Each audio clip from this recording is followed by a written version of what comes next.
Hi, it's Scott, ROCKFILE, back with another podcast review. Let's talk about 2005's Kingdom of Heaven in its new 4K edition.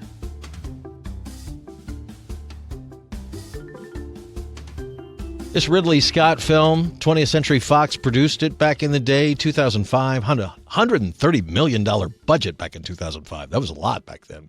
Movie went on to make $218 million, kind of a disappointment. But then it turns out, as we found out much later, that the movie studio required him to recut the film with over 40 minutes missing. 40 minutes. Not a scene here, not a scene there, a hunk of film.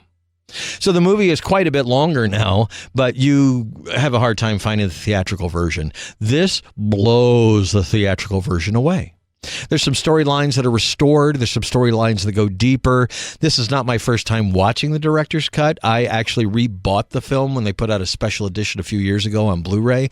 This new 4K edition does have all the extras that was on that set and so on and so forth. It looks fantastic. A lot of people are complaining that 20th Century Fox, Sony, and a few others are doing these 4K releases with steelbooks only, and then maybe later doing a regular release or whatever. I don't think they should do that, and unfortunately, that I'm not up to that. From a marketing standpoint, it really doesn't make any sense. If people don't want to pay the extra $5 to $10 for a steelbook, why don't you give them a regular version? And I understand. It's like the new movie Tron, which also was a Disney 20th Century Fox release. In the United States, steelbooks only. Expensive steelbooks only. In the UK, they got the same steelbooks, but they also got regular versions that were about $5 to $10 cheaper. It doesn't make any sense to me. So anyway, if you want Kingdom of Heaven, you have to get it in steelbook right now, and it is really hard to find. I didn't get it when it first came out. I wanted to wait for reviews. Sometimes these movie studios really screw up a release, and I've been burned before that there was no reason for me to get the 4K when it looks just like the Blu-ray. But I kind of had a feeling that they would go back to the original and the original film elements and do it right, with, and they did. They really did. This will not blow you away. This doesn't look like a brand new science fiction or comic book film. It's not all shiny and bright. But the things you look for in a classic film, like from the 70s or 80s, are all here. It has a slight grain field. It's got robust colors. It's very clear. It's very concise. There is a lot of outdoor footage, which all looks fantastic. There's a few indoor scenes where you can tell the ISO was a little off and they're a little bit grainier, but for the most part, this looks like a brand new film. It is chock full of more stars than you can imagine. Orlando Bloom, Eva Green, Jeremy Irons, David Thewlis, Brendan Gleeson, Liam Neeson. The list goes on and on and on. It's over 3 hours long now, but I can't say that you shouldn't watch it. It is probably one of the best long movies I have ever seen. And in its shorter theatrical version, it was like 60-something% on Rotten Tomatoes. But once they put the rest of the film back in and restored it and released it, wow. The critic, everybody, this is one of Ridley Scott's best films, and there's a reason why. We don't make epics like this before. There is almost no green screen, blue screen, CGI. There is a little in the background, scene extensions and stuff like that, but it's all done in such a way that it looks real still to this day. There's not any fake monsters. There's not any fake boats, anything like that. Everything was pretty much done practically for the most part. There is a plethora of, there's a documentary on there that's super long if you want to check it out. The extras are great. The steelbook is beautiful. If you can find one, Amazon tends to sell out of it as soon as they put it up. Same with Walmart, but some of the more boutique labels, that's how I got mine. I actually paid less than Amazon and got a copy of it, but now that is also, they're sold out. But there are reprints coming. Some of these limited edition steelbooks are getting reprints, and I would think this one does because it's one of Ridley Scott's best movies. And this is one of the holy grails of 4K. This is one of those movies when 4K first came out, we were like, we want Kingdom of Heaven. We want this, we want this, we want this. This was one of them, and one of the only ones that still hadn't come out.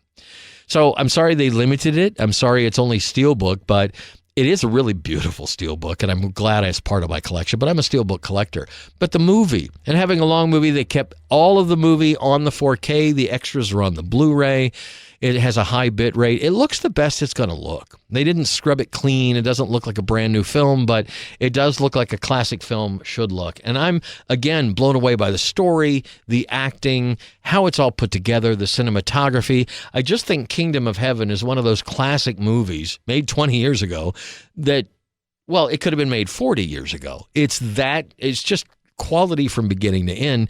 And now with the added scenes, you understand some of the character motivations for things that happen later in the movie that there really was no context for before. I did see the theatrical version in the theater back in the day, and I bought the first Blu-ray that came out that I don't think was I think it was just Kingdom of Heaven. They didn't release a director's cut, or maybe the first one was a director's cut as well. But anyway, it's been a long time since I've seen the theatrical version, and I really don't care that they didn't include it in the set. I don't think I would ever watch it. This is so much more just a complete film. One of Ridley Scott's best. If you've never seen it, Kingdom of Heaven is a very interesting movie telling the story of some things that went on in the Middle East between the Crusades and the Muslims, and it's interesting. Again, I compare it to movies like Lawrence of Arabia. It's that good. It's one of those movies that 30 years from now, which it'll be on its 50th anniversary, people will still watch it and go, you know what, this is a great movie, and it tells a historical story. I'm not looking for 100% accuracy, and there's some things they did kind of gloss over and work around, but for the most part, it's kind of on the money, or at least for the most of the things. You have to make changes in real stories to make films. We've talked about this before in podcasts. Some people's true stories are just boring. You have to add a little thing to them. I, fortunately, have had a pretty exciting life, in my opinion, and working on a book. It's all in how you tell the story, and Ridley Scott knows how to tell a story. This is a great movie from top to bottom, from the acting, cinematography, and everything, and the 4K is spectacular. It gets almost my highest marks of the year. I'm glad it's in the collection, and I can't wait to revisit it. I saved it for a day where I had a lot of time, because it is 3 hours long, but you know what? It flew by. It was fantastic. I could watch it during the week. Kingdom of Heaven. It's available now if you can find it from 20th Century Fox, a 4K Steelbook here in the United States. I believe there's a regular version in other countries. Scott, I'm ROCKFILE. More podcasts are on the way. Please like, share, and subscribe, and have a spectacular day.